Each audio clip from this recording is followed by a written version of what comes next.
Muy buenas tardes a todos y muchísimas gracias por estar aquí. La verdad es que es un gusto la respuesta que tenemos siempre a la convocatoria de todas nuestras conferencias y, de verdad, muchísimas gracias. Entiendo que quienes me acompañan merecen su presencia, pero, bueno, por la parte que me toca también gracias.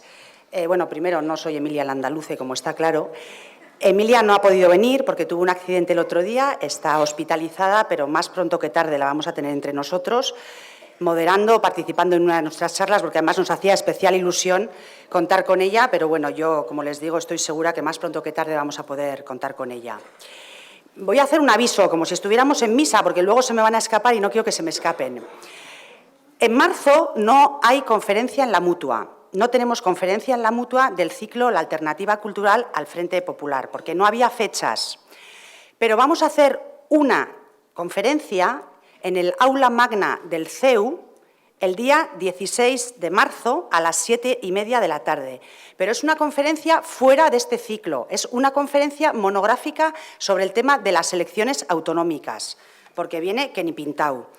Entonces, les diré que el título es Elecciones autonómicas, cómo parar la ruptura, y los participantes son Carlos Cuesta, de OK Diario, Luis Ventoso, del ABC, y Fernando Lázaro, del Mundo. Así que en marzo no vengan a la Mutua. Día 16 de marzo al aula magna de la Universidad San Pablo CEU en Julián Romea 23. Bueno, como me han dejado que sea yo la persona que modere, me van a permitir que haga unas breves reflexiones también sobre el contenido de este ciclo de conferencias y sobre la conferencia de hoy. Muchos de ustedes son ya fijos en estas conferencias y yo creo que se han dado cuenta de que uno de nuestros objetivos, una de nuestras obsesiones, es que entendamos todos la necesidad que tenemos de construir una alternativa cultural al Frente Popular.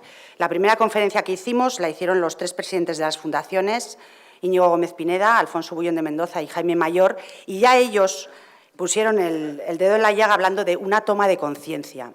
Nos parece imprescindible que seamos conscientes todos de la necesidad imperiosa y urgente que tenemos de crear y de construir esta alternativa cultural al Frente Popular. El Frente Popular que tenemos no es una mera coalición de partidos. El Frente Popular no es una coincidencia de partidos que se han unido para hacer un gobierno como pueda ocurrir en otros países. El Frente Popular que tenemos, el que está gobernando España en este momento, tienen un proyecto clarísimo y es un proyecto de ruptura y de revancha. No es una casualidad, no es una ocurrencia de unos dirigentes políticos, son una serie de partidos que se han unido para gobernar y que tienen como proyecto, como les digo, el objetivo de destrozar, de poner patas arriba lo que es nuestro orden social y nuestro sistema de valores. Y hay otra cosa que creo que tiene que quedar clara. El Frente Popular ha venido para quedarse. Yo sé que a muchos de nosotros nos encantaría pensar que el Frente Popular no va a poder durar mucho, que en el fondo van a reñir entre ellos porque son muy distintos y nos hacemos la ilusión de creer que va a ser un gobierno efímero que va a dejar poca huella. Bueno, pues yo creo que lo importante en este momento es que nos concienciemos de que el Frente Popular ha venido para quedarse y que tenemos que ser conscientes de la gravedad del momento político y social que está viviendo España en estos momentos. Como les digo, uno de los objetivos cruciales, fundamentales y absolutamente nucleares de este Frente Popular, de este Gobierno de Pedro Sánchez, con los separatistas, los independentistas, los comunistas, los bilduetarras, es decir, este Gobierno del Frente Popular, como les digo, tiene como determinación cambiar nuestro orden social. Por eso, el título de la conferencia de hoy es La destrucción de nuestro orden social. Los títulos no son porque sí, no es un título baladí. Ponemos los títulos plenamente conscientes de que queremos que la gente se dé cuenta de dónde estamos haciendo hincapié, de cuál es el problema que creemos que existe en este momento. Y me ha hecho ilusión esta mañana, no sé si ilusión es la palabra, al leer la tercera de ABC, que no sé si alguno de ustedes la ha leído. La ha escrito hoy un prestigioso oncólogo que se llama Manuel González Barón. Y Manuel González Barón, que hablaba de la ley de eutanasia, ha dicho textualmente que es un proyecto que pretende dar un paso más en la sustitución de un orden social por otro en la destrucción obsesiva de un conjunto de valores a través de una burda ingeniería social. Y les decía antes que me ha hecho ilusión, que no es la palabra, pero que me ha gratificado ver que cada vez somos más las personas que estamos preocupadas por esta voluntad de destrucción del orden social que tenemos en este momento. Y quienes me acompañan en esta mesa, algunos de procedencias ideológicas y políticas muy diferentes de la mía, tenemos esa preocupación, yo creo que la compartimos plenamente. Y además de la preocupación, tenemos también, yo creo que, el pequeño sentido de responsabilidad de intentar construir esa alternativa cultural al Frente Popular para conseguir que en España, más pronto que tarde, también haya otro tipo de gobierno político. Este orden social de que les hablo no es una cosa ni partidaria ni partidista, es sencillamente el modo en el que una sociedad se estructura, en el que estructura la vida de las personas desde que nacen hasta que se mueren, en su trabajo, en su familia, en su ocio, en su política, en su economía. Es decir, es algo que tendría que ser prepolítico y que así debería entenderse. Pero tenemos en este momento un Gobierno que, como les digo repetidamente, tiene la voluntad de subvertir nuestro orden social. Entonces, yo creo que tenemos que alzar la voz, que no tenemos que quedarnos callados. Este Gobierno va a atacar todo aquello que le moleste. Ellos quieren una sociedad a su imagen y semejanza y un orden social como el nuestro, que se basa en los principios del humanismo cristiano, en la civilización católica, les molesta enormemente. Entonces, nosotros tenemos que levantar la voz e intentar, bueno, pues que por lo menos sepan que no vamos a dejar que esto les pase gratis. Yo creo que tenemos que reconocer que en España se ha desarrollado históricamente una cultura de inspiración cristiana, lo mismo que en otros países del mundo.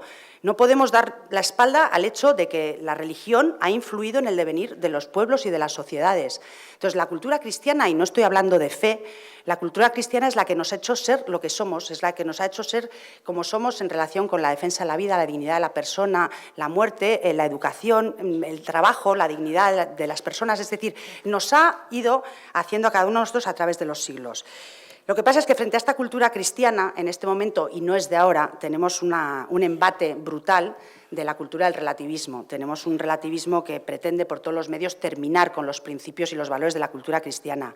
Les recuerdo que tuvimos aquí una conferencia el año pasado entre dos eminencias, Santiago Cantera, el abad del Valle de los Caídos, y Gabriel Albiac, que es un filósofo y un pensador, y fue una conferencia fantástica porque era un agnóstico y un hombre de fe compartiendo que la dictadura del relativismo lo que quiere es acabar con las verdades y con los principios esenciales y elementales de la cultura cristiana para convertirnos o para trasladarnos a una forma de ser que depende de las conveniencias personales y coyunturales. Es decir, yo hago lo que quiero, cuando quiero, como quiero y porque a mí me apetece, sin tener en cuenta ningún tipo de valor, ni social, ni ético, ni moral. Bueno, ya nos ha dicho Irene Montero, nuestra flamante ministra de Igualdad, que van a hacer muchas políticas que cambien la vida de la gente.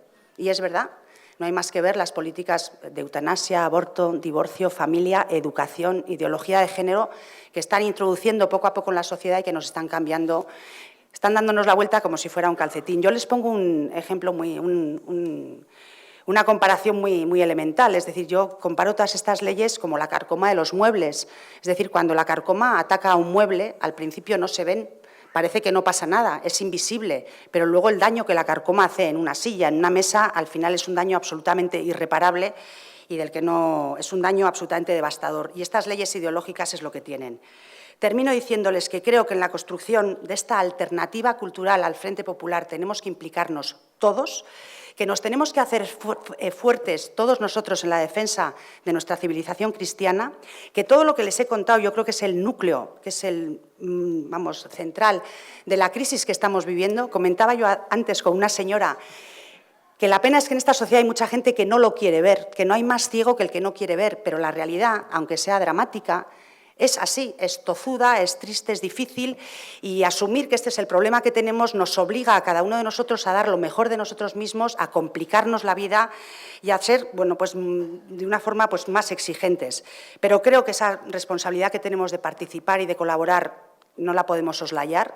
Tenemos todos que contribuir a mejorar en este debate que es más de fondo cultural y antropológico que estrictamente político. Tenemos que encontrar esas bases culturales sobre las que asentar la alternativa, porque si no, no haremos una alternativa real. Haremos un relevo de gobierno, pero no será una alternativa real. La alternativa real al gobierno del Frente Popular tiene que basarse claramente en unos postulados ideológicos, en unos postulados culturales. Lo que sea la sociedad del mañana va a depender de lo que nosotros hagamos en el presente. Yo sé que esto es exigente, es complicado y es difícil, pero creo que también nos llena a todos de responsabilidad y de orgullo el colaborar por hacer una sociedad mejor. Y termino ya. Me he alargado un poco demasiado y voy a empezar para presentar al primero de los intervinientes, que también me da un poco vergüenza presentar a Fernando García de Cortázar, porque le conocen todos ustedes. Les voy a confesar que yo oí hablar de Fernando García de Cortázar cuando estaba haciendo COU, porque mi hermano fue a estudiar al Colegio Mayor de Deusto y Fernando era el director del colegio. Y ya entonces oí hablar de él con respeto y con admiración. Les estoy hablando del año 84, por ejemplo. Casi no vamos ni a recordarlo porque éramos todos un poco más jóvenes. Bueno, es alguien absolutamente fundamental en la vida cultural de España, es un brillante historiador. Si para alguien hacer un bestseller es complicado, para alguien que escribe historia es mucho más difícil hacer un bestseller. Bueno, pues su historia breve de España es un bestseller y la gente comenta, bueno, dicen lo ameno que es, lo bien que llega al gran público y la capacidad de síntesis que tiene. Es catedrático de Historia Contemporánea en la Universidad de Deusto, es director de la Fundación Vocento. Ha escrito más de 70 libros y ha dirigido más de 50 tesis doctorales. Tengo 2 páginas de currículum de Fernando. Solo les diré que es un hombre comprometido, que es un hombre valiente, que siempre ha estado dando la cara por los vascos y españoles en el País Vasco y en el resto de España, que siempre ha estado donde se le necesitaba y que le agradezco muchísimo que hoy esté con nosotros. Fernando, cuando quieras.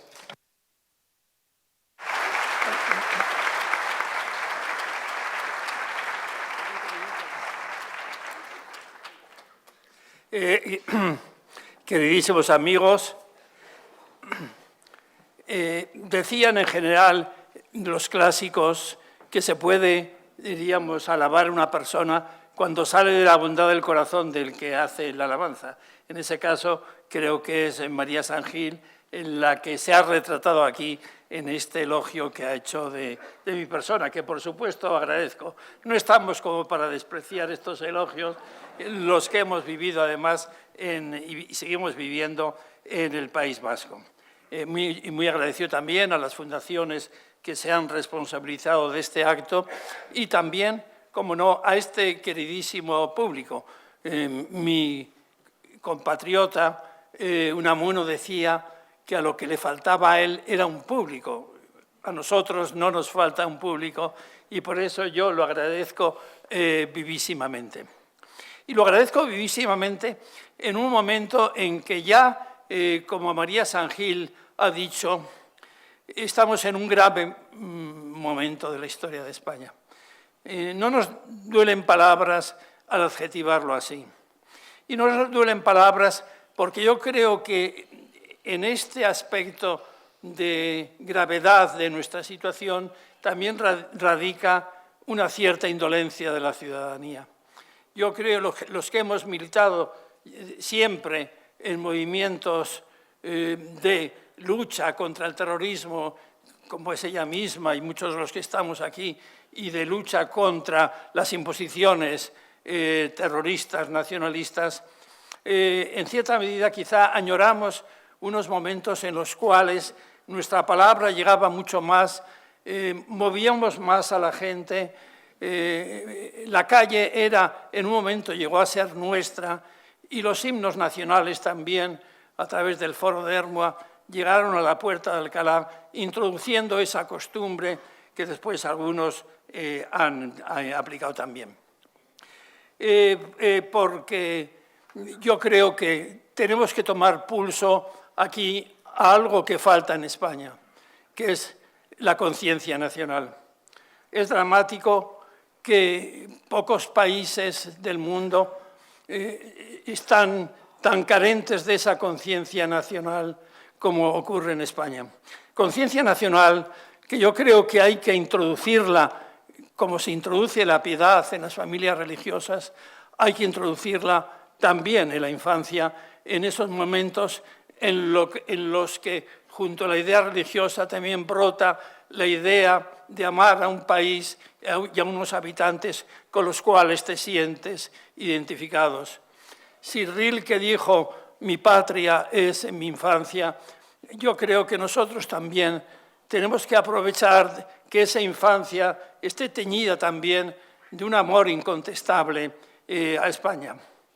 Y yo hago un descargo de conciencia, hago una confesión aquí, diciendo, como lo he hecho en mi libro Viaje al corazón de España, que yo agradezco vivamente que a mí me introdujeran esta conciencia, me hicieran vivir esta conciencia nacional en una zona, diríamos, poco dada a ella como era el País Vasco. Y mis padres, obsesionados con que no sus hijos, 12 hijos, no fuera ninguno nacionalista, pues nos introdujeron en ese amor a España a través de los viajes, a través de la literatura, a través de la belleza del paisaje, de la hermosura del paisanaje, y por eso me ha acompañado toda la vida.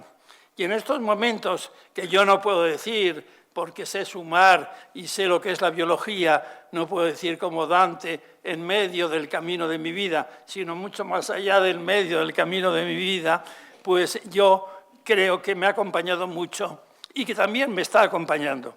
Y me está acompañando, y hago una declaración también de fe, el hecho religioso, que también ha tocado María. Son las dos grandes pasiones que yo tengo.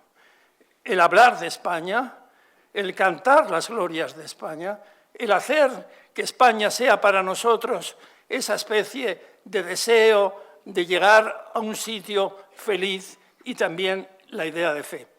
Me conmueve también quizás la idea de fe por las situaciones que estoy viendo actualmente. Pero insisto, y también María lo ha dicho, no hablo de una fe religiosa de creencia en unos dogmas, sino hablo más bien de lo que yo llamaría cristiano cultural. Ustedes saben que Gustavo Bueno, como saben, un gran filósofo y creador de una escuela materialista en la Universidad de Oviedo, él se definía a sí mismo como católico ateo. Entonces era ateo católico. Era ateo dentro de la cosmovisión del catolicismo, no de la cosmovisión ni del protestantismo ni del islamismo. Y también Oriana Fallaci, a la cual yo conocí en Sevilla, un jesuita suele decir: ¿en qué plaza no has toreado? Yo en plazas no he toreado porque no soy muy aficionado a los toros, pero sí he tenido esas experiencias que guardo también en mi vida. Entonces, estando con un gran escritor, Alfonso Grosso, un gran novelista, Alfonso Grosso en Sevilla, la mujer de Alfonso Grosso, que era racialmente, no sé si decir andaluza, tenía una forma de actuar bastante singular, le tiró los pelos a Oriana Fallaci porque interpretó que Oriana Fallaci estaba flirteando con su marido. Y en ese momento Oriana Fallaci vino a decir algo parecido: mira, estás totalmente equivocada. Y además yo tengo un enorme respeto a ese tipo de relaciones porque, y aquí vengo, yo soy una cristiana cultural. Es decir, una mujer que continuamente se estaba declarando atea llama la atención que se declaró cristiano cultural. Hay muchísimos cristianos culturales que no participan con nosotros de este seguimiento de la Iglesia y de esta fe en un Jesús histórico, pero un Jesús Dios, pero que realmente mi palabra también va dirigida a ellos. Y en el mundo universitario son muchos los que efectivamente tienen una gran conciencia de la cultura cristiana, aunque no participen de esta fe, que no deja de ser una gracia de Dios.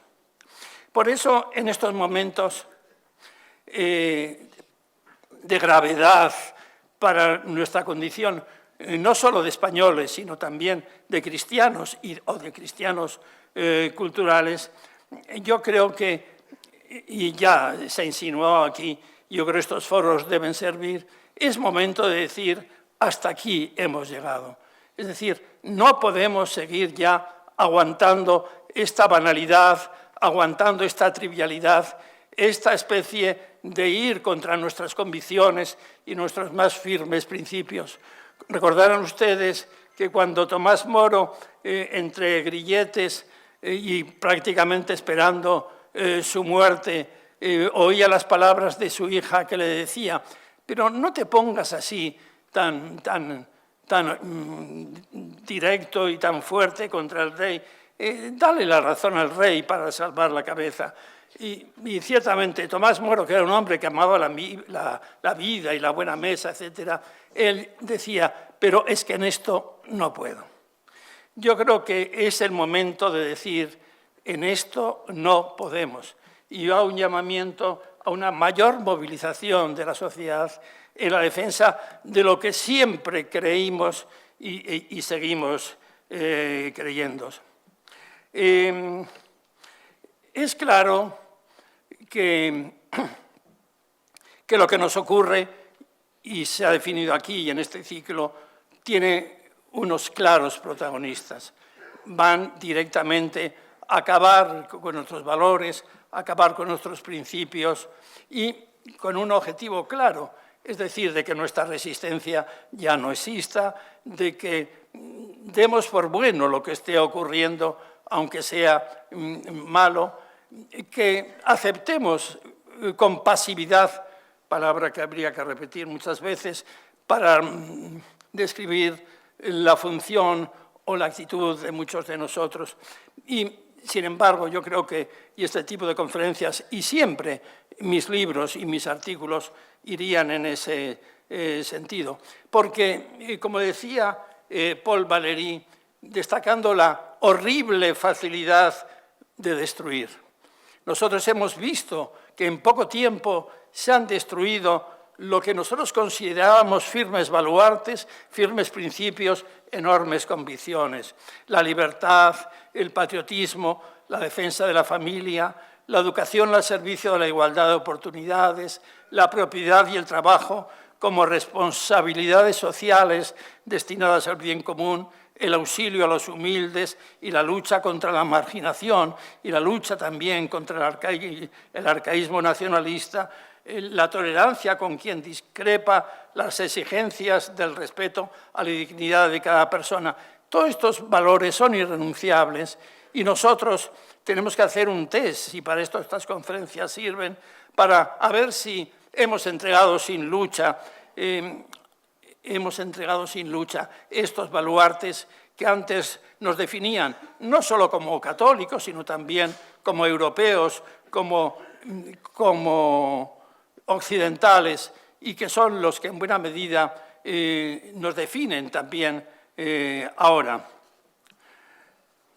Los que tenemos mucha experiencia en esto de que nos hagan comulgar con ruedas de molino, y no sé si un sacerdote debe decir esta comparación, este ejemplo, estamos muy acostumbrados a eso. Yo he ido mucho a Televisión Vasca en muchos años, ahora no, ni me invitan y tampoco creo, no sé si iría, pero había una cosa que era gracioso, que yo decía siempre España, y siempre el locutor me corregía y decía el Estado español.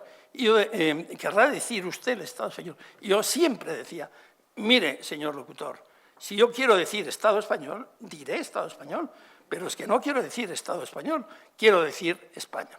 Y esto está pasando continuamente a través de un mecanismo que ya también en Francia se puso de moda, que es lo que yo he llamado policías del pensamiento. Ustedes se dan cuenta que efectivamente a muchas de nuestras ideas inmediatamente les aplican lo que se llama una policía del pensamiento, es decir, eso no está bien, cállese, mire para otro lado, no diga esto. Esto ocurre en multitud de temas, algunos los ha tocado María, pero también hay que tocarlos, y en esto yo voy a insistir, en lo que se refiere a España. En lo que se refiere a España, realmente que hemos retrocedido muchísimo, se debe precisamente a esa banalidad y a esa trivialidad que inunda nuestras relaciones culturales y que también afectan no solo a la religión, sino también a España. Ustedes recordarán que cuando Habermas en el año 2000 recibe el gran premio en Frankfurt de los libreros, Habermas, que en buena medida había aplaudido todas las corrientes secularizadoras y laicas que habían imperado en Europa hasta ese momento, dándose cuenta de cómo empieza el siglo XX, la dureza y la violencia de lo que está ocurriendo ya a comienzos del siglo XXI, perdón. El siglo XX fue el que Camus llamó el siglo del miedo. Entonces, él hace una reflexión que no deja de tener un valor, sobre todo porque la hace además Habermas. Es decir, él se da cuenta que no se puede tener a la sociedad en un vacío emocional, en un vacío de convicciones y principios, y que él dice, hay que llenar el vacío en el corazón del hombre. Entonces yo creo que nosotros tenemos que llenar ese vacío del corazón del hombre con la idea de España, con la idea de la fe, con la idea del bien común, algo tan sumamente español que es la idea del bien común, que además nos tipifica y consiste en nuestra identidad en la Europa en la que no se hablaba del bien común y ciertamente, y inmediatamente voy a hablar de ello, los grandes teólogos españoles del siglo XVI hablaban que por encima del derecho de los reyes a reinar por derecho divino existía los reyes que debían siempre respetar el bien común. Y si no, recuerden ustedes a ese gran teólogo y gran historiador, Juan de Mariana, tristemente, mucha gente ya no sabe ni quién es, también entre los jesuitas, que hemos sufrido esa debilidad y esa trivialidad. Y entonces decía, no, es que el rey tiene que acomodarse al bien de su pueblo, al bien común, y si no, ciertamente, bueno, pues se le puede despojar del cetro y, bueno, ya saben ustedes lo que ocurrió con Juan de Mariana, que hace la gran historia de España, para enfervorizar a los españoles en el objeto de lo que debe ser también su vida, la defensa del ideal español y la defensa y el sentimiento de identificación con España. Y eso me da pie para hablar de un fenómeno que yo creo que es importante que lo recordemos y que ya forme parte de lo que es las señas de identidad o la forma del patriotismo. Yo he hablado en multitud de ocasiones y he escrito de lo que es el patriotismo cultural. Y en este momento que nos falta eso, yo reivindicaría no solo mi identificación con un país que respeta mis derechos y libertades individuales y que me da un cierto bienestar, sino también en un país que es la patria de Averroes, de Séneca, que es la patria de Cervantes, de San Isidoro, de Sevilla, una de las cumbres más importantes de la historia de Europa, y en España a veces no sabemos ni quién es, que me siento identificado con ese país porque es la patria de Cervantes y de Gracián, y la patria de Velázquez y de Blas de Otero. Por eso yo creo que tenemos que efectivamente empezar recordando, y ahí deben estar los planes de estudio más armonizados con esa idea, y tenemos que empezar para esperar en un futuro mejor. Y en ese sentido, y lo voy a decir aquí, y muchos quizá no lo saben, la Escuela de Salamanca, de esta ciudad bellísima, bellísima, en la que yo tuve la emoción de estudiar como María, pues, y lo agradezco a los jesuitas que me mandaron a Salamanca y no me mandaron igual a Harvard, como igual mandan ahora. Pues yo estoy muy contento en Salamanca, hablaría inglés mejor si me hubiera mandado a Harvard, pero ciertamente, probablemente, mi amor a España también se acrisoló en las aulas de Salamanca, donde tuve a los dos mejores profesores que he tenido, Miguel Artola y Fernando Lázaro Carreter. Pero, ¿por qué hablo de la Escuela de Salamanca? Miren, la Escuela de Salamanca, que es inaugurada por Francisco de Vitoria y a la cual pertenecen Juan de Mariana, pertenecen Azpilcueta, pertenecen Domingo de Soto, pertenece la gran cumbre poética de Fray Luis de León. Miren, esta escuela de Salamanca probablemente es la escuela más importante de la historia cultural del mundo.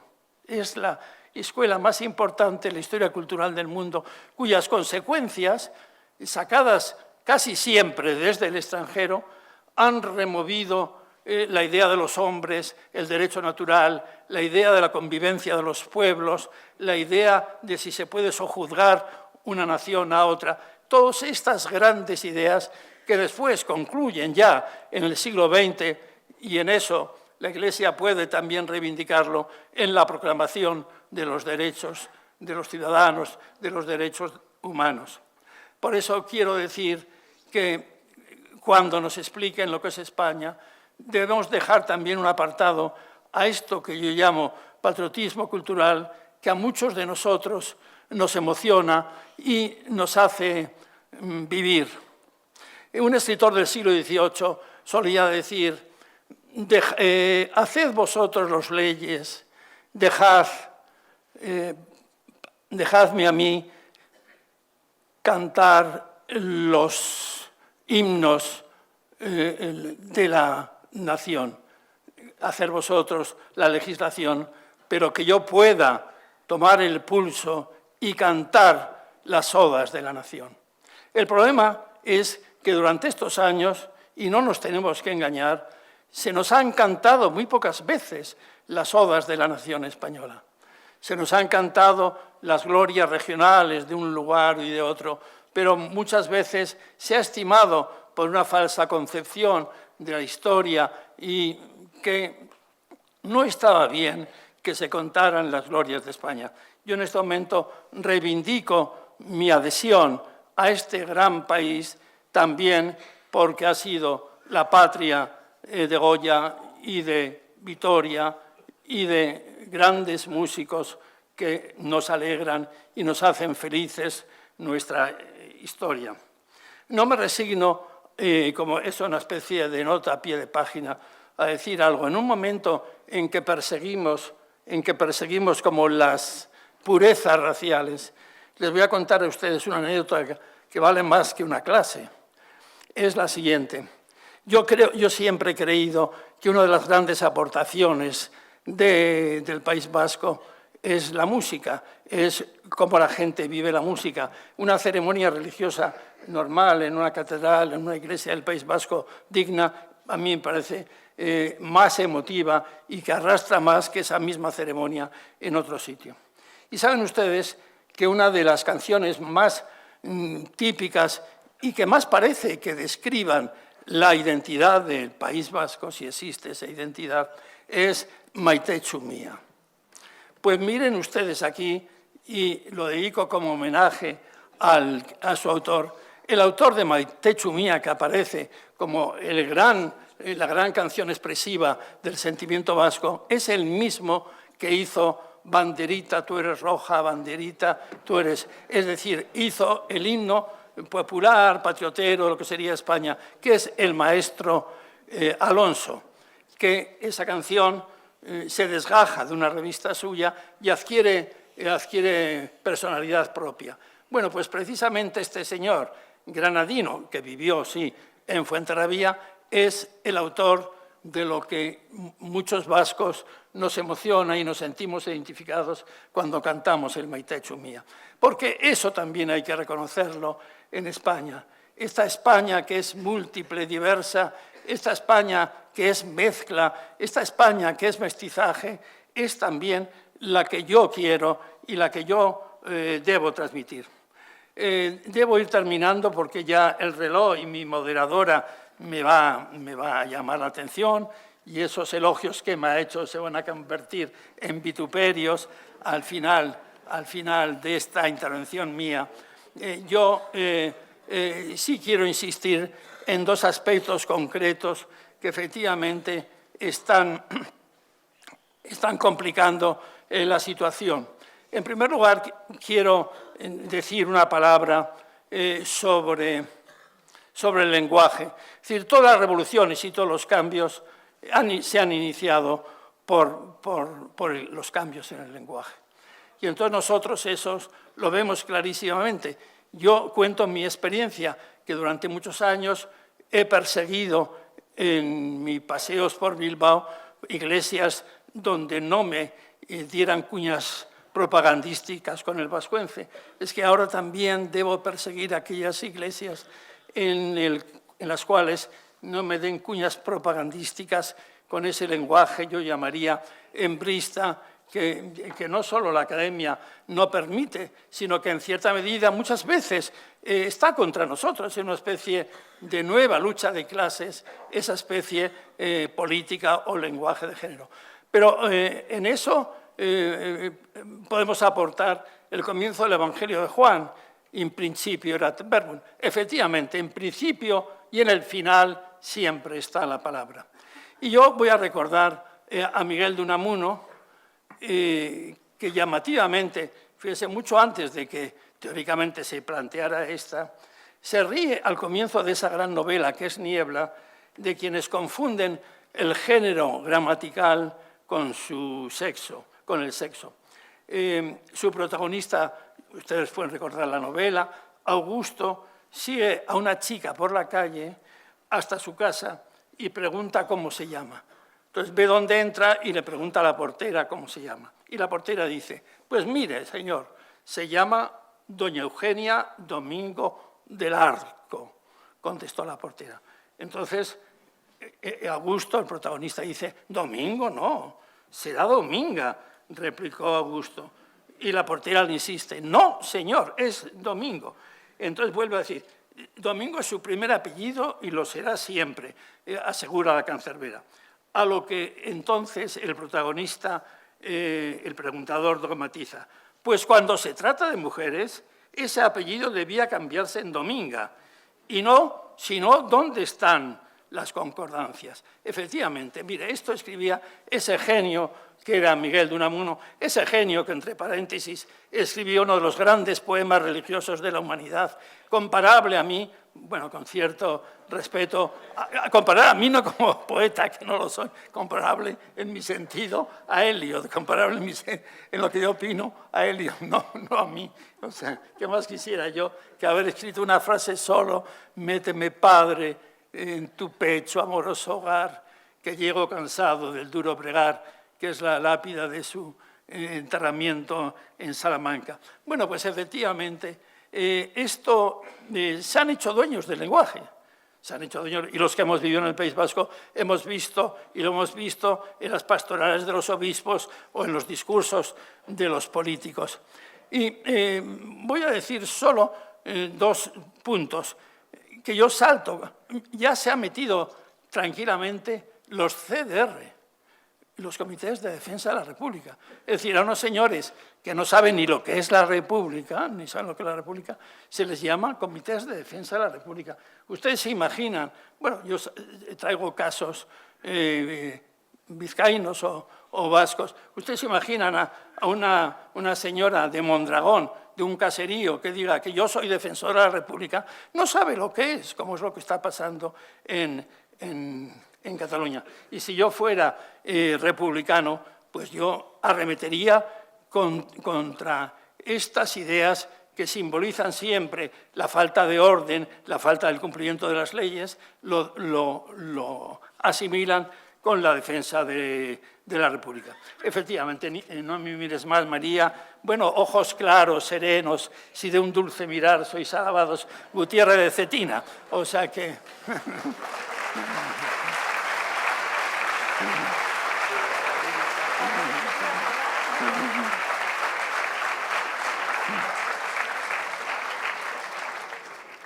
Y efectivamente, ya debo terminar mi intervención tratando de hacer que nuestros valores, que han pasado, diríamos, a un segundo o tercer lugar, tengan una asentada hegemonía cultural, que se reconozcan por lo menos como los mejores armados, que se acepten como los más profundamente anclados en las ideas de libertad individual, progreso colectivo, justicia social y conciencia histórica, que han ido fabricando ciertamente los límites morales de nuestra civilización. Y en el momento de terminar, yo también, que creo en la poesía, como creía Cervantes, y yo tampoco he sido laureado con el honor que hubiera querido Cervantes, sí quiero terminar con 2 momentos magníficos de nuestra historia, que uno, en el momento en que se crea el poema del Niño Cid, que no lo olvidemos, que es una especie de monumento a la memoria histórica, a la bien vituperada ahora memoria histórica. ¿Por qué? Porque, como saben ustedes, el Cantar del Mío Cid se escribe 100 y pico años después de los acontecimientos del Cid y se escribe con distintos objetivos, como el primero, demostrar la supremacía del rey sobre los nobles, el deseo de que haya una segunda nobleza, no distinta de la gran nobleza, luego, para también destacar el poder de Castilla sobre León, etc. Entonces, este Cantar del Mío Cid, que aparece ya en nuestra gran historia literaria, dice aquella frase que los técnicos y los especialistas en la obra no saben si definirla como poesía, como poema, pero son palabras bellas, que es: apriesa cantan los gallos que quieren quebrar albores, aprisa cantan los gallos y quieren quebrar albores y quieren que venga la aurora. Que el gran poeta García Lorca dijo también: las piquetas de los gallos cavan buscando la aurora. Yo también creo y quiero que también nuestros gallos canten apresuradamente, pensando que efectivamente ha cambiado esta España en la que queremos y que esta España en la que seguimos creyendo sea la que en buena medida pueda regir los destinos de nuestra querida España. Muchas gracias.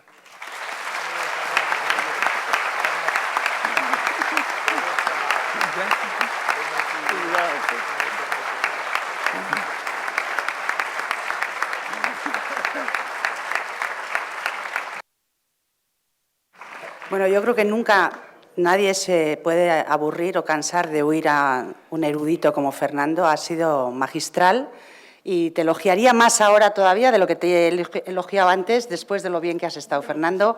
Mil gracias, de verdad ha sido un placer escucharte. Bueno, vamos con Paco Vázquez, que es uno de los fijos de este ciclo de conferencias. Bueno, de Paco también les puedo leer un currículum enorme. Resumiré diciendo que fue embajador de España ante la Santa Sede, por supuesto, alcalde de La Coruña. Y les voy a contar una anécdota que nunca le contaba a él, pero que siempre la he guardado con mucho cariño. Yo era concejal del Ayuntamiento de San Sebastián, estamos hablando del 97, y nos llegó un día una carta del alcalde de La Coruña solidarizándose con nosotros, dándonos ánimo, dándonos cariño, diciéndonos que para lo que quisiéramos estaba La Coruña a nuestra disposición, y no les puedo explicar la emoción que sentimos en el Grupo Popular del Ayuntamiento de San Sebastián cuando alguien como el alcalde de La Coruña, que si ahora es importante, en aquellos años pues era todavía más conocido mediáticamente o estaba todos los días en los medios, tuvo la deferencia de acordarse de nosotros, escribirnos esa carta. Entonces para siempre tiene ya, desde luego, un sitio en mi corazón, y por todas las veces que viene a las conferencias, más. Así que, Paco, mil gracias cuando quieras.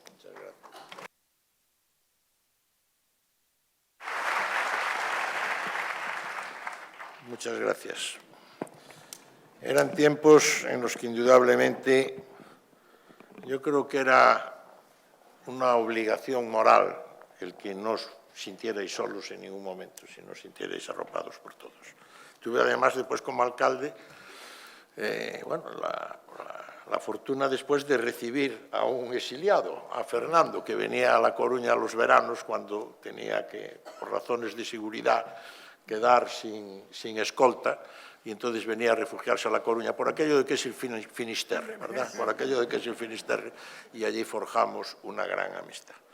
Yo, no siguiendo la línea de Fernando, que es irrepetible, sí les quisiera trasladar a ustedes que realmente hoy poder hablar de España, y hablar de España con pasión y con convicción aquí en este Madrid, que este año celebra esa condición de capital de España que le dio sobre todo Galdós en este año galdosiano, poder cantar a España un vasco, un catalán y un gallego, yo creo que tiene y encierra en sí mismo un simbolismo importante.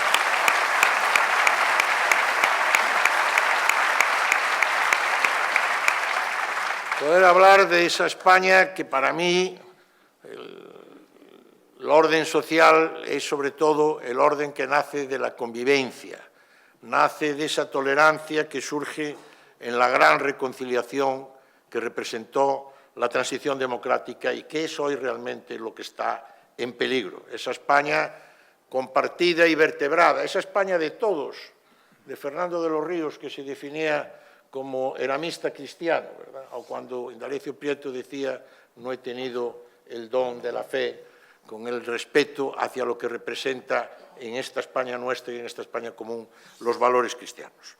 Yo me van a permitir que no responda a lo que se entiende genéticamente por gallego. Voy a entrar directamente al grano. No voy a dar las vueltas que siempre se nos atribuyen a los gallegos. Y voy a entrar directamente al grano porque creo que vivimos unos momentos muy importantes y muy trascendentales, en las que posiblemente el conjunto de la ciudadanía no es consciente del drama que está viviendo esta España en una deriva continuada hacia su propia autodestrucción.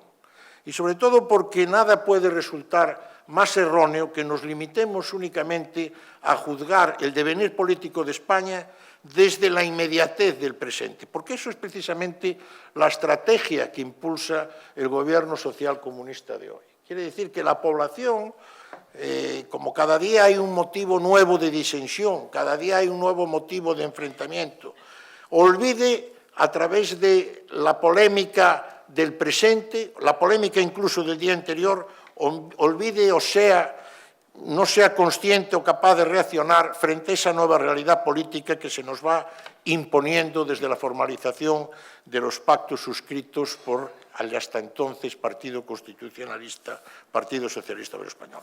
Esta es una estrategia evidente que se sigue además desde una cobertura propagandística que proporciona el control de los medios de comunicación televisivos. Y hago esta breve introducción porque es la que me sirve para dar mi diagnóstico sobre el tema de la conferencia a la que hemos sido invitados, la destrucción del orden social.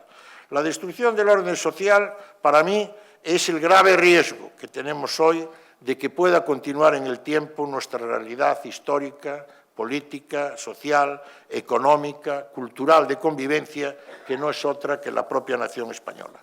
Porque creo que los últimos 500 años de la existencia compartida de las gentes que hoy habitamos España y de las generaciones que la han habitado, este pequeño ámbito territorial que geográficamente es conocido como España, su presente nunca ha estado tan cerca de su descomposición cívica y, sobre todo, de su fragmentación territorial.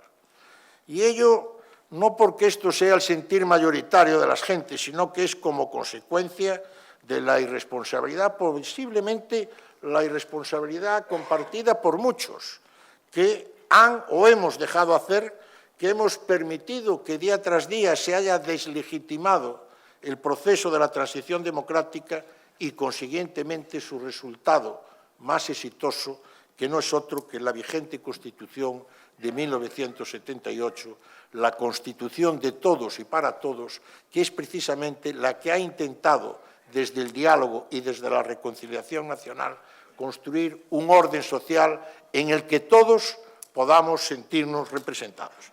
Y fíjense ustedes, 41 años después de la aprobación, yo no diría que mayoritaria, abrumadora, de la Constitución española, todos, repito, los partidos que en su día impulsaron el no o la abstención a la Constitución, los partidos rupturistas, los partidos revolucionarios y antisistema, los partidos independentistas, los partidos separatistas, los partidos que tuve ocasión un día de decirlo aquí en una intervención, ansiaban sustituir lo que era un régimen totalitario por otras dictaduras como eran las de corte comunista, ya fuera soviética, maoísta, castrista o tercermundista, son todos ellos, sin que falte ninguno, los partidos que, de una parte, conforman el gobierno en minoría de España y otros los que con sus votos apuntalan en las cámaras una mayoría para garantizar la gobernabilidad. Por lo tanto, curiosamente, hemos vuelto al punto de partida. Estamos otra vez en 1977, pero paradójicamente triunfando la ruptura. Quien ha triunfado es la ruptura, precisamente. quienes en aquellos años se negaron a intervenir, a participar y a reconocer el proceso de reconciliación, de diálogo, el proceso de la transición y, por tanto, hacer suya aquella Constitución que se hizo entre todos, entre unos y otros, e incomprensiblemente de la mano de uno de los protagonistas de aquel proceso político de la transición, como fue el PSOE, o como es el PSOE. Y hoy apuntalan la sedición separatista y ponen en grave riesgo la continuidad histórica de España, y ejemplos tenemos los que queramos. Porque esto no es algo que surja desde la constitución del gobierno social comunista, es algo que viene de antes. Yo creo que la sociedad tiene una venda delante de sus ojos y que hay una especie de reacción en contra a aceptar la evidencia de los hechos que paso a paso nos van llevando hacia el cumplimiento de los objetivos de las fuerzas que buscan acabar con la Constitución y, consiguientemente, destruir nuestro orden social. Porque esto viene de antes, porque esto ya se ha visto y es algo conocido por todos, con los pactos suscritos después de las elecciones municipales y autonómicas. Aquí tuvimos hace meses una conferencia en la cual hablamos de Navarra, del proceso sucedido en Navarra, incluso no solo de ese proceso, sino además de que a continuación la gobernabilidad de Navarra se ha construido sobre el acuerdo parlamentario con el grupo político que sustenta el terrorismo de ETA, que es Bildu, como la reciente aprobación de los presupuestos. Y, curiosamente, todos los partidos que por la iniciativa del terrorista de ETA, Otegi, han suscrito la declaración de Ademar, no sé si lo pronuncio bien, Alejo, George Ademar, que es la declaración que se hace 3 meses antes de las elecciones pidiendo el reconocimiento del derecho de autodeterminación y el derecho de independencia de sus territorios, son todos esos partidos los mismos que sustentan con sus votos la mayoría que hoy gobierna España. Y me van a permitir que haga un pequeño paréntesis ante el intento que se está haciendo de blanquear lo que ha representado el terrorismo criminal de ETA, que asesinó su primera víctima, Javier Ibarra, antes de constituirse el propio Parlamento de 1977, días después de las elecciones del 15 de junio de 1977, cuando se habla de esa palabra de diálogo y de la necesidad de abrir diálogo con estas fuerzas que, de alguna manera, pues han tenido un pasado, pero se dice ese pasado hay que olvidarlo. Bueno, yo quiero hacer ese paréntesis para recordar que eso es falso, porque ha habido terroristas vinculados a ETA, incluso algunos condenados a muerte en el proceso de Abaulucos, que en un proceso político de reflexión personal y colectiva reconocieron sus crímenes, reconocieron sus culpas, pidieron perdón y se integraron en la sociedad, como fue el caso de la ETA Polimili y como fue el caso de Unandía o como fue el caso de Teo Uriarte. Incluso algunos terminaron participando en el Partido Socialista Obrero Español. Circunstancia que no se ha dado en ningún momento en el presente. Y al contrario, los votos de estos grupos son los que sustentan al gobierno copresidido por Sánchez y por Iglesias. Y nos encontramos, por tanto, ante una hoja de ruta predecible fácilmente y, además, anunciada hasta la saciedad por los verdaderos estrategas de este proceso, que no son otros que el Partido Nacionalista de los Socialistas Catalanes. Pues este proceso se inicia cuando Pascual Maragall, en aquel entonces líder de este Partido Nacionalista, asume la necesidad de pactar con Esquerra Republicana y con otros grupos filoindependentistas en el llamado Pacto del Tinel, y a partir de ahí marcan una nueva hoja de ruta en la cual, paradójicamente, entra el Partido Socialista Obrero Español que encabezaba Rodríguez Zapatero. Y hago esta introducción, esta consideración previa, porque creo que es importante para poder entender este presente que hoy no vivimos, sino que sufrimos.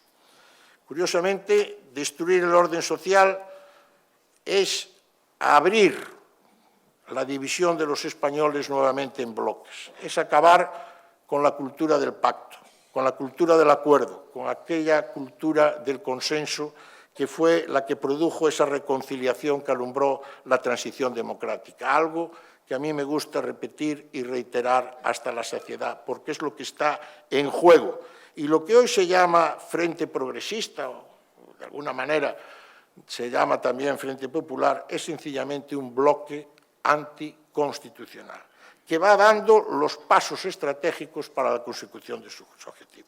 Y eso es lo que va a ser el contenido de mi intervención. El primer paso, ¿cuál es? Romper ese consenso. Y hoy, cuando en España se buscaba la conformidad de amplias mayorías para aprobar, por ejemplo, leyes orgánicas, para aprobar aquellas leyes que son las que desarrollan los derechos de los ciudadanos, las que armonizan nuestra convivencia, posiblemente la única excepción fue la educación, donde hubo una incapacidad absoluta por todos los partidos de lograr un acuerdo. En todo lo demás, libertad religiosa, desarrollo de derechos individuales, etcétera, se hizo a través de la conformación de grandes consensos. Hoy lo que se impone es la mayoría simple. Hoy, con un solo voto, sin buscar diálogo y sin buscar acuerdo, se cambia totalmente y se trastoca el orden social. Y ese voto podemos pensar, además, que es el voto que viene dado por una entidad o plataforma, por ejemplo, que se llama Teruel Existe, que la han votado 19.000 personas, poco más de lo que está aquí presente, ¿verdad? La ha votado el 0,08% de la población y es, de alguna manera, el fiel de la balanza en la gobernabilidad de España. La celeridad, por ejemplo, inmediatamente del inicio de las tareas de gobierno a la presentación de la ley de eutanasia, o la continuidad, como ustedes verán en las próximas semanas, en la iniciativa legislativa de la nueva ley de libertad sexual, de la nueva ley de identidad de género, de la nueva ley de libertad familiar, etcétera, etcétera, lo que busca fundamentalmente es, por una parte, fidelizar y radicalizar un sector de la propia sociedad y, asimismo, intentar radicalizar la respuesta que se dé a esas leyes para crear un clima que haga olvidar los verdaderos problemas que tiene España, pero sobre todo uno fundamental, su desmembración territorial que se inicia a través del proceso del cumplimiento de lo pactado y negociado con los separatistas catalanes. Y como siempre, además, veremos cómo se recupera, lo anuncia así continuamente la primera vicepresidenta del Gobierno, el eterno comodín utilizado, desgraciadamente, por la izquierda en algunos momentos de su historia, que es lo que busca desviar la atención de las gentes, el comodín de la Iglesia Católica. No el hecho religioso, no el hecho religioso, el comodín de la Iglesia Católica. Y así vemos todos los días como a la Iglesia se la acusa de ser, pues, más o menos una asociación o organización de defraudadores fiscales, de incumplidores de las normas públicas del registro y de otras muchas cosas que no me gusta recordar y rememorar. En segundo lugar, el paso será, consiguientemente, como dije antes, el cumplimiento de los pactos suscritos con el separatismo catalán. Caminamos hacia un Estado, ya pueden llamarlo ustedes plurinacional, nación de naciones, etcétera, etcétera, donde en territorios de España van a desaparecer los valores comunes. A mí siempre me ha preocupado cuando intervengo en Madrid el que siempre he considerado que aquí en Madrid no hay una percepción nítida y clara de lo que representa el riesgo y la amenaza de esas llamadas señas de identidad, fundamentalmente la lengua y también la exclusión de las culturas que no sean las de sentido propio, en orden a avanzar hacia esa destrucción. Hoy en España, 24 millones de españoles tienen una lengua oficial distinta de la lengua común de todos los españoles. Y 24 millones de españoles son ni más ni menos que el 43% de la población. Y hoy se anuncia, además, la creación de una ley del catalán, quiere decir, de seguir el modelo suizo, de establecer como única lengua oficial y propia la lengua regional, la lengua autóctona, y por lo tanto considerar la lengua común como un valor común, como algo ajeno.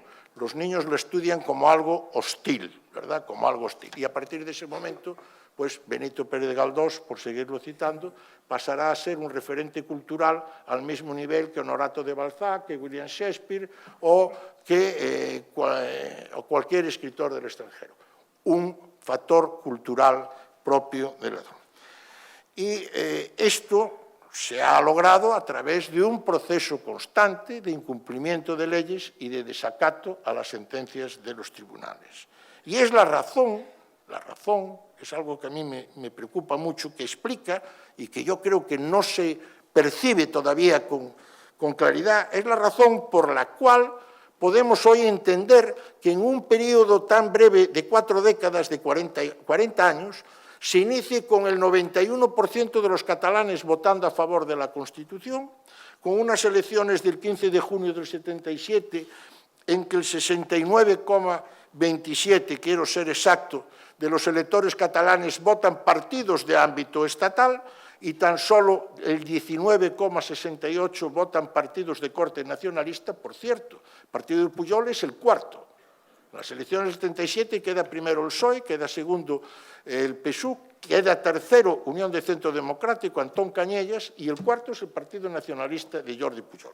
Y que hoy nos encontremos que, declarándose independentistas en aquel momento el 9,8% de la población, hoy el 44% en el presente se declaren independentistas y los resultados electorales son los que son.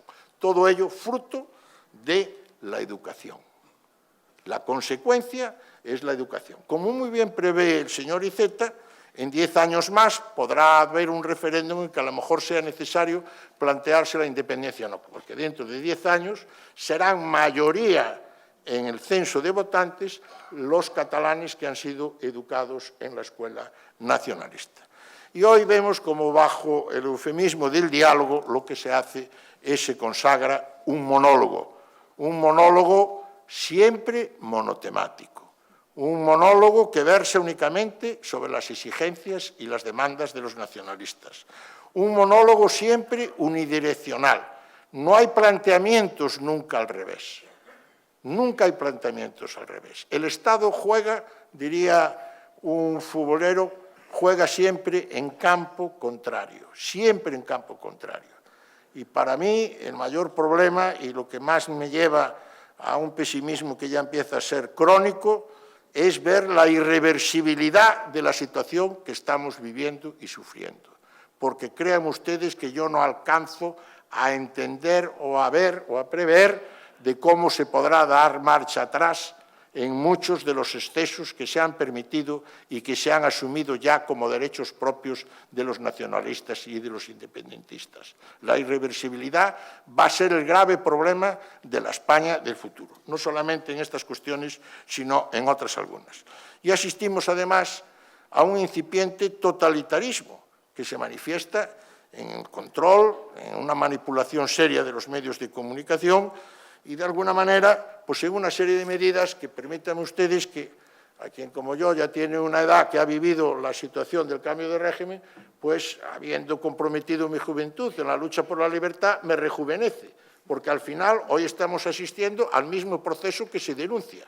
Es decir, lo que se denuncia es la política que hoy se sigue. Se cambia el nombre de las calles, se ponen monumentos de un solo bando, se controla la televisión, se manipulan los libros de texto o se impone una sola lengua. No hay ninguna diferencia con el régimen en el cual vivimos nuestra propia juventud.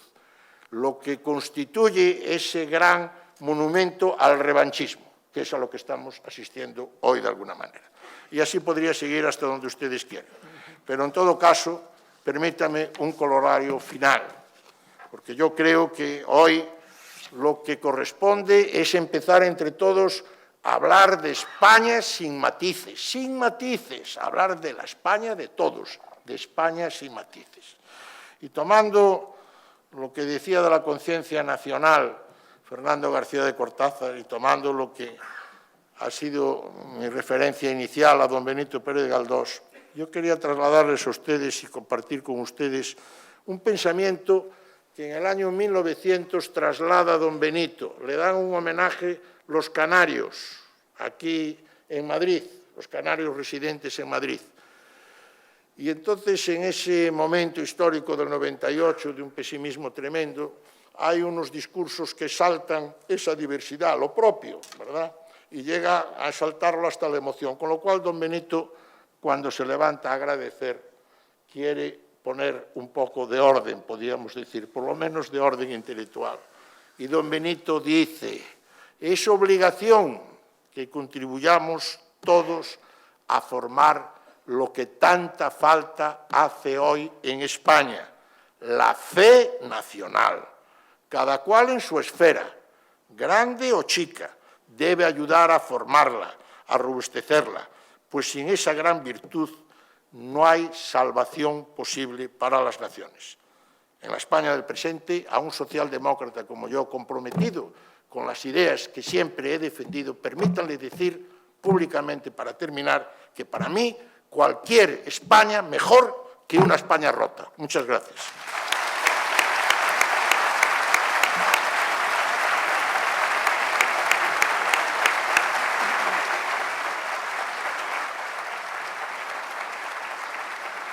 Bueno,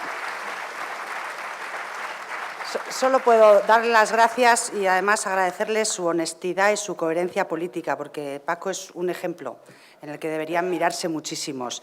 Y no tenemos más tiempo, o sea que paso a otro amigo de la casa, que es Alejo Vidal Cuadras. Alejo siempre me encanta decir que es catedrático de Física Atómica y Nuclear de la Universidad Autónoma. Está jubilado, pero ha sido. Conozco a un catedrático de Física Atómica. Bueno, ha sido diputado, senador, vicepresidente del Parlamento Europeo durante muchos años. Y les tengo que decir que para los vascos siempre ha sido un referente. Yo recuerdo un mitin que dio en Irún, pues también antes del año 2000, y nos pareció, vamos, que la defensa que él hacía del ser español, del ir contra el nacionalismo, lo hacía desde un sentido común, desde argumentos tan sólidos y además con un sentido del humor que para nosotros, los vascos del País Vasco, el referente antinacionalista ha sido muchas veces Alejo, y le doy las gracias porque además siempre responde a nuestra llamada y siempre está dispuesto a venir. Muchísimas gracias.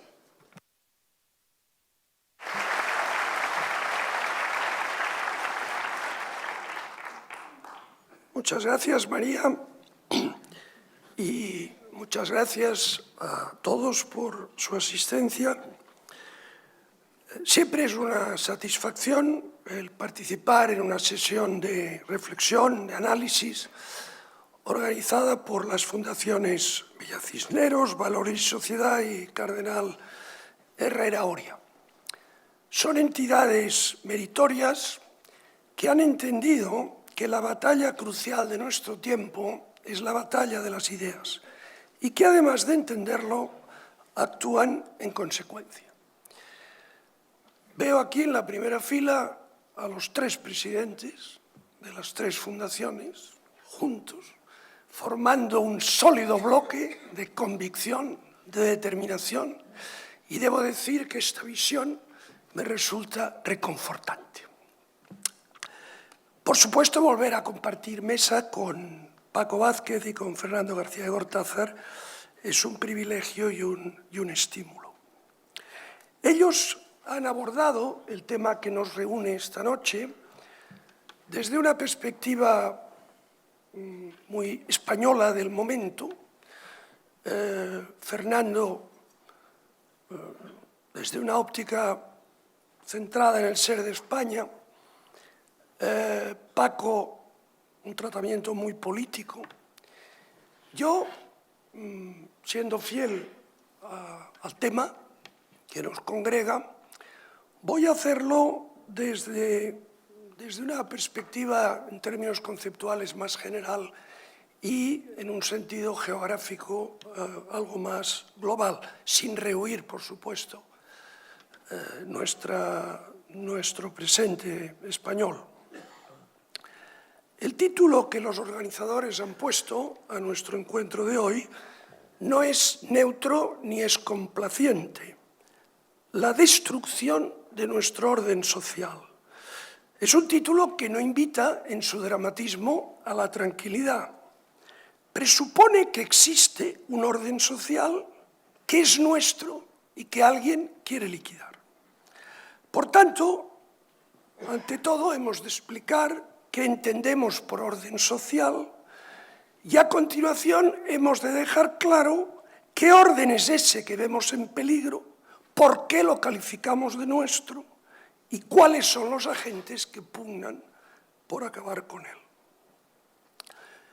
Un orden social es un conjunto de instituciones, normas, hábitos de conducta, reglas morales, creencias, que articulan y configuran una sociedad humana.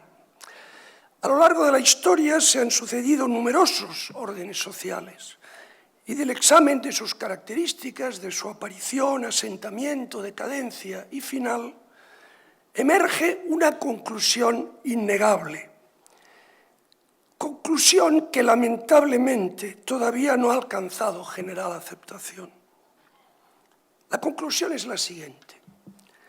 Cuando un orden social evoluciona gradualmente mediante sucesivas reformas y la incorporación de conceptos y conocimientos inéditos, construyendo sobre lo previamente establecido sin arrasar con el pasado, pero sin cerrarse a lo nuevo, abre paso al progreso y mejora la vida de sus integrantes.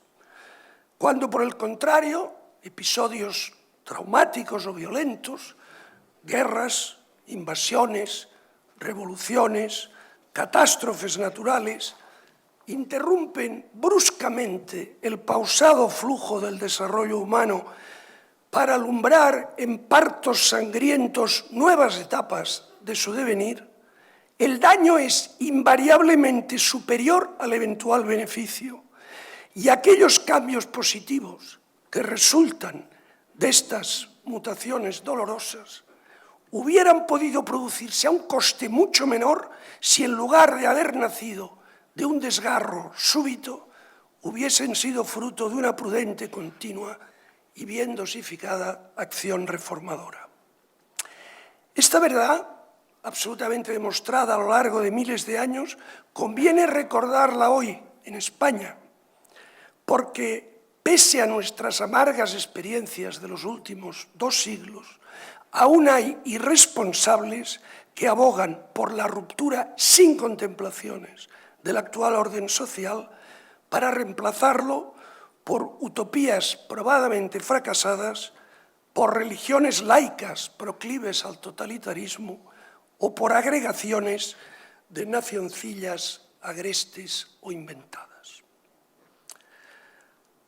Una vez aclarado lo que es un orden social y la conveniencia de que evolucione sin discontinuidades rupturistas, voy a describir el que ha imperado en España a partir de la transición y que se encuentra ahora seriamente amenazado. Al emerger de la larga dictadura y asomarse a la democracia, se instauró en nuestro país un sistema institucional, político y ético basado en la libertad. Libertad de empresa, de educación, de expresión, de asociación, de culto, en el imperio de la ley, en la unidad nacional con amplio reconocimiento de nuestra pluralidad cultural y lingüística, en una intensa descentralización política y administrativa de corte federal, en el respeto a nuestra tradición católica, en un concepto de familia que, lejos ya de rigideces decimonónicas, mantuviese, sin embargo, una estructura interna en la que sus miembros conviviesen de manera estable y en la que, sin coacciones ni imposiciones, pero sin pérdida de los roles respectivos, se respetase la autoridad, afectuosa sin duda, pero firme, de cada generación sobre la siguiente, en una voluntad generosa de cerrar las heridas abiertas por la Segunda República, la Guerra Civil y las 4 décadas de régimen autoritario, mediante la renuncia de unos y otros a hurgar en el pasado, salvo para aprender de él los caminos que no hay que tomar, porque conducen al fracaso, en el reconocimiento del mérito, en la búsqueda de la excelencia, en el esfuerzo como senda hacia el éxito, en el cumplimiento de la palabra dada, en la solidaridad entre generaciones y entre españoles, sin privilegios ni discriminaciones, y en el respeto al ámbito privado de cada ciudadano, sin que nadie pudiese imponer a los demás su código moral en cuestiones que atañen a la intimidad, excepción hecha, naturalmente, de lo establecido en las leyes. Este esquema, tan flexible como razonable, tan civilizado como tolerante, tan inclinado a dar a cada individuo su espacio de autonomía personal como cohesivo nacional y socialmente, abrió para nuestro país un futuro prometedor de paz, estabilidad y progreso material y social. Por desgracia, aquella ilusión se ha ido desvaneciendo. Y vivimos días en que ese marco político, normativo y ético, que nos hubiera asegurado un éxito colectivo y las mejores y mayores oportunidades para cada uno de nuestros ciudadanos, se ve sometido a los ataques más feroces. Y todo lo que es disolvente, desestabilizador, divisivo y debilitador, se extiende como una plaga sobre lo que aporta unidad, cohesión, armonía y vigor. Este orden social, en proceso de alarmante deterioro, es el resultado de largos siglos de aportaciones, del legado clásico grecolatino a la modernidad de la Ilustración y del método científico, pasando por la determinante contribución del cristianismo. Un orden social en el que el ser humano no es un medio, sino un fin en sí mismo, sujeto de dignidad inalienable y de irrenunciable libertad. Es el orden social que define a Occidente y lo podemos llamar nuestro, como en el título de la sesión de hoy, nuestro orden social. Lo podemos llamar nuestro porque España ha sido una parte esencial de su construcción y porque el conjunto de conceptos, valores e ideales que lo configuran lleva impresa profundamente la huella de muchos españoles, no pocos sobresalientes y muchos anónimos, que con su genio, su heroísmo o su trabajo humilde y callado contribuyeron a moldearlo, hasta erigirlo en faro y guía de toda la humanidad, que se desenvuelve en su seno o contra él, pero que lo reconoce sin excepción como imprescindible referente cultural, político y moral.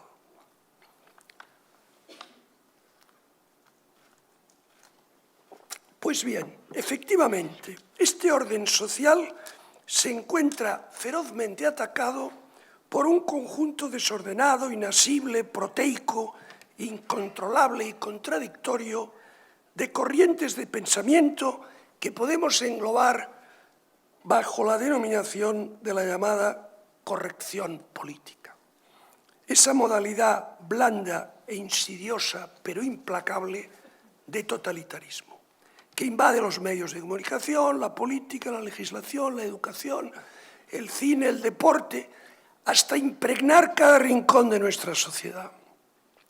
La presión simultánea del ecologismo apocalíptico, del feminismo radical, del identitarismo excluyente, del animalismo sentimentaloide, del laicismo agresivo, del infantilismo extemporáneo, del estatismo invasivo, del igualitarismo empobrecedor, del indigenismo bucólico, del rechazo a la tradición y del subjetivismo relativista, posee tal poder destructor que no hay colectividad humana que pueda sufrirla sin entrar en una crisis difícilmente reversible. Esta marea corrosiva y hasta ahora imparable ha ido ascendiendo lenta pero inexorablemente desde los años posteriores a la Primera Guerra Mundial, cuando una juventud diezmada, vacía, sin objetivos, se lanzó a una revisión frenética del período que Stefan Zweig llamó el mundo de ayer. Y ha cogido velocidad a partir de la Guerra de Vietnam, los movimientos estudiantiles norteamericanos de los 60 del siglo pasado y el Mayo francés de 1968.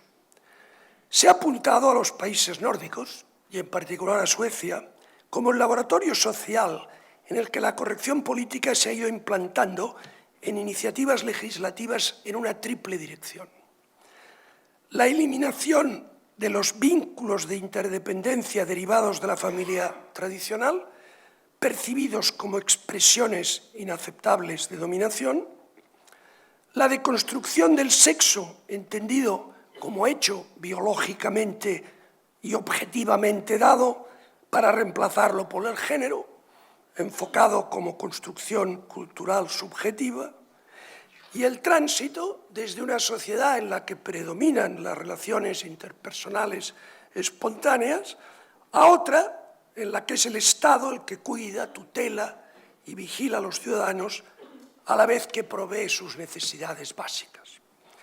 No es casualidad que Greta Thunberg, el icono mundial de la corrección política de última jornada, sea sueca la pobre.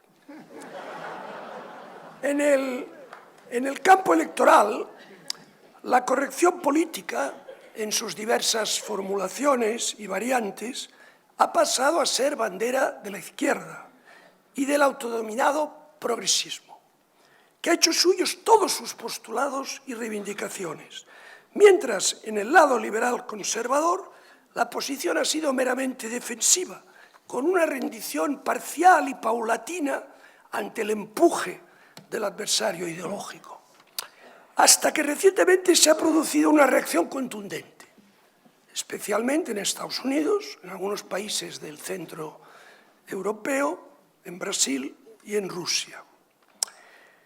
Esta contraofensiva, al ser el resultado de una dilatada acumulación de descontento y alarma por parte de amplios sectores de la población, hartos de contemplar cómo los partidos de centro-derecha cedían terreno frente a lo que consideraban una suma de disparates y de ofensas a sus convicciones más acendradas, esta contraofensiva presenta ciertas aristas peligrosas y puede caer en determinados excesos contraproducentes, que es de esperar que el tiempo vaya puliendo, porque si se aspira a consolidar una corriente de opinión mayoritaria que derrote en las urnas a la corrección política, hay que evitar el ser presa fácil de la caricaturización y de la demonización.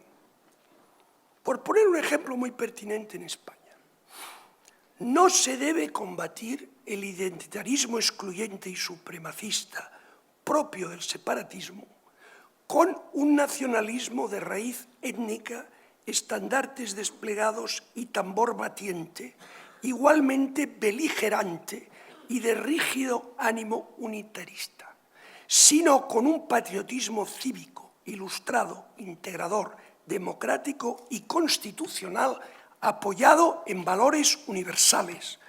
Un fuego se extingue con agua, no con otro fuego.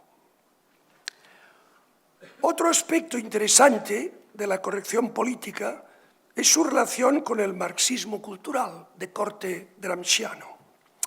Hay quien ha querido ver en la panoplia de ismos que nos invaden, feminismo, ecologismo, animalismo, transhumanismo, una estratagema del comunismo derrotado tras la caída del muro de Berlín para resurgir bajo otros ropajes. Y el modelo clásico en este contexto es el del feminismo radical, en el que el proletariado como clase oprimida y alienada es sustituido por la mujer, y el papel de la burguesía como clase opresora y generadora de la superestructura normativa le corresponde al hombre. Sin embargo, la corrección política no es una construcción ideológica omnicomprensiva y cerrada, es la agregación desordenada de diversas causas, todas ellas dirigidas a la quiebra del orden social democrático, para establecer totalitarismos de distinto pelaje, con la paradoja de que bastantes de ellas reclaman airadamente más democracia y más libertad. Un paradigma de esta transmutación es nuestra entusiasta ministra de Igualdad y sus felices cumpleaños ornados de indigestas tartas. Nadie imagina a Marx, a Engels, a Gramsci, a Adorno, animando a jóvenes militantes comunistas a irrumpir en capillas universitarias mostrando sus encantos torácicos. Semejante tropelía les hubiera parecido a todos ellos una muestra de frivolidad burguesa de pésimo gusto, mientras que gentiles concejalas madrileñas de nuestros días se entregan a estas amenidades creyendo que están haciendo la revolución. La conclusión, y vuelvo a nuestra jovial ministra y sus festivos soplados de velas coreados por exultantes vestales, la conclusión es que la corrección política es un fenómeno muy dañino, pero serio, lo que se dice serio, no es. Cuando a profesores de ciencia política se les impone una cuota del 40% de autoras mujeres en un curso sobre pensamiento conservador moderno, proporción imposible de alcanzar por razones evidentes, o cuando en un concurso para cubrir una cátedra de comunicación visual se excluye a candidatos varones porque su producción artística es demasiado masculina, nos encontramos en una senda peligrosa, porque tan condenable es la misoginia de la República Islámica de Irán como la androfobia soterrada de determinados países bálticos que nuestras feministas locales pretenden implantar en España.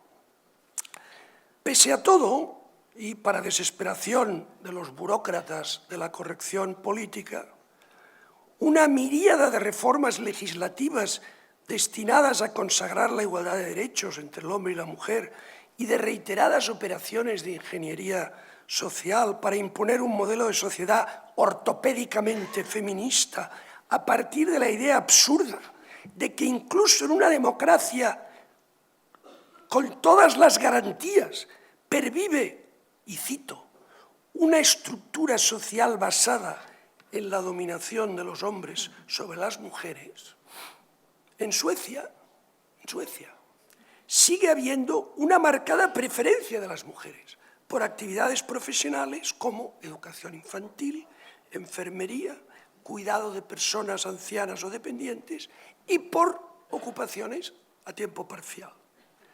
¿No será que en lugar de una estructura de dominación lo que explica estos comportamientos es simplemente la naturaleza humana, que es sexualmente dimórfica? No solo en los aspectos anatómicos y fisiológicos, sino también en los emocionales y psicológicos. Vivimos tiempos en los que el mero planteamiento de esta pregunta que acabo yo de hacer, es anatema y condena al que la formula, en este caso ahora a mí, al ostracismo y en casos extremos a la muerte civil. Por tanto, confío en su discreción.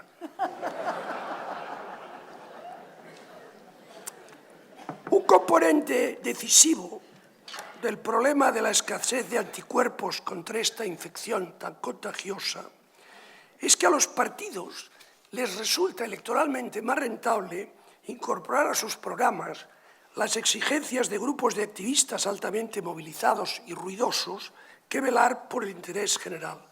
Con lo que la acción de gobierno, tal como el actual Ejecutivo de coalición en España está demostrando, se fragmenta en medidas muy costosas, potencialmente contradictorias, para satisfacer a clientelas específicas, que solo desean que se les otorgue lo que tan airadamente reclaman, sin tener en cuenta para nada la repercusión en el conjunto. La pretensión de que el Estado responda a todas nuestras demandas, sean estas razonables o no, sea su coste asumible o no, es un elemento clave en la destrucción de nuestro orden social. Si el Estado nos cuida, nos disciplina, nos alimenta, educa a nuestros hijos y marca nuestro perímetro moral, ¿qué margen nos queda?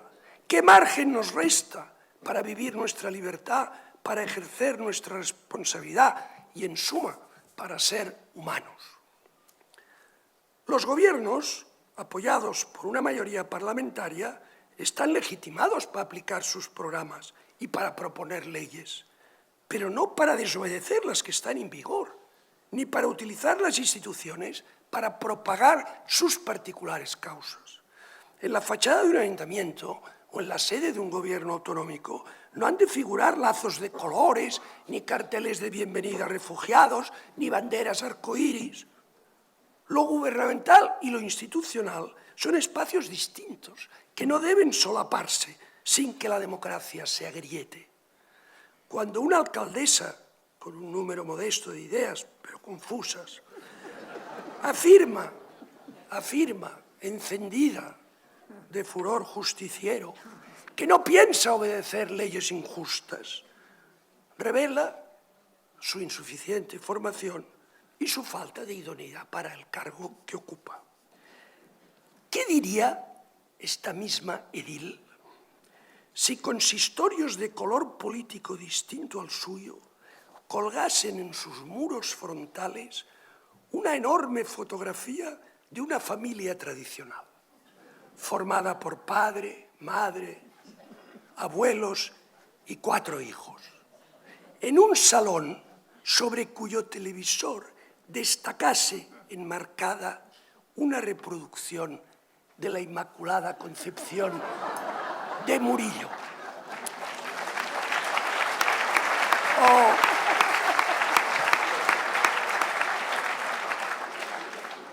O un brioso toro de Osborne. O el contorno conmovedor de una ecografía de un niño en gestación. Entonces, ¿por qué las instituciones pueden ser instrumentalizadas por las causas denominadas progresistas y no por las denigradas como conservadoras? ¿Quién ha otorgado una legitimidad superior a unas frente a otras? La diferencia estriba en la prepotencia arrolladora de los defensores de las primeras frente a la prudencia y acobardamiento de los de las segundas.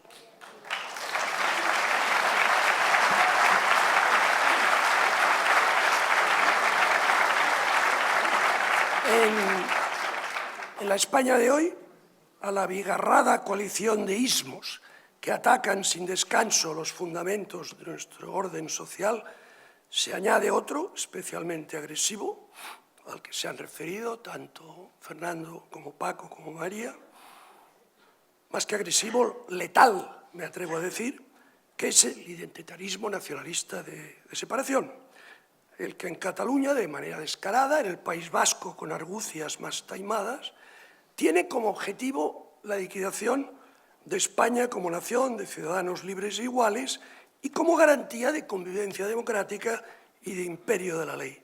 Y no es casualidad que los impulsores de las distintas variantes de progresismo disolvente simpaticen también con los nacionalismos de secesión de carácter identitario. Todos comparten un objetivo, el mismo objetivo: la trituración de los valores, costumbres y normas que definen el orden liberal democrático o que supongan una concepción trascendente del ser humano más allá de su dimensión estrictamente materialista. Y todo ello para construir una sociedad ideal, partiendo de cero, experimento arrasador que cada vez que se ha intentado, desde tiempos remotos hasta el presente, ha producido los mayores horrores y las barbaridades más sangrientas que la humanidad haya sufrido. Lo que está en juego, en definitiva, es la sustitución de un orden social fundamentado en la libertad y la responsabilidad individuales y en una antropología emanada de la verdadera naturaleza humana, por otro, en el que las conciencias sean dirigidas mediante la coacción normativa o el puro y duro adoctrinamiento hacia la dependencia del Estado, el positivismo descarnado y una enmienda a la totalidad de la civilización occidental. Cuando en Estados Unidos se derriban estatuas de Cristóbal Colón por genocida y de Thomas Jefferson por esclavista, Mientras en España el gobierno se avergüenza de Juan Sebastián Elcano y pasa de puntillas sobre la conmemoración de su gesta formidable, se encienden luces de alarma que nos avisan de que si nos negamos a nosotros mismos, seremos aniquilados. La historia no solamente no ha acabado, sino que está en ebullición, y si no afirmamos sin complejos ni vacilaciones lo que somos y lo que creemos, la historia nos pasará por encima. Ante semejante perspectiva, lo primero que hay que hacer es comprender la magnitud de la amenaza que gravita sobre nosotros, para a continuación emprender y sostener sin desmayo el combate por la libertad en todos los terrenos en los que se libra esta contienda existencial: el político, el educativo, el cultural, las redes sociales, los medios de comunicación. Es por ello que quiero terminar felicitando a las fundaciones convocantes de este acto, porque sus impulsores, tal como he señalado al principio de mi intervención, han entendido perfectamente el alcance y la gravedad del peligro que nos acecha y han decidido conjurarlo con valentía y sin complejos. Hay que secundarlos sin reservas en este loable esfuerzo, porque, como dijo Edmund Burke, el mal triunfa cuando los buenos no hacen nada, y como dijo Pablo Picasso, que la inspiración nos encuentre trabajando. Como siempre, de verdad, es que eres maravilloso. Maravilloso. Solo darles las gracias, porque ya veo que se levantan. No nos da tiempo a hacer una pregunta porque nos hemos pasado del tiempo. Creo que ha sido una tarde magnífica. Agradecerles a los tres estas tres soberbias ponencias de un altísimo nivel intelectual. Es un privilegio escucharos, de verdad. Muchísimas gracias y gracias a todos ustedes.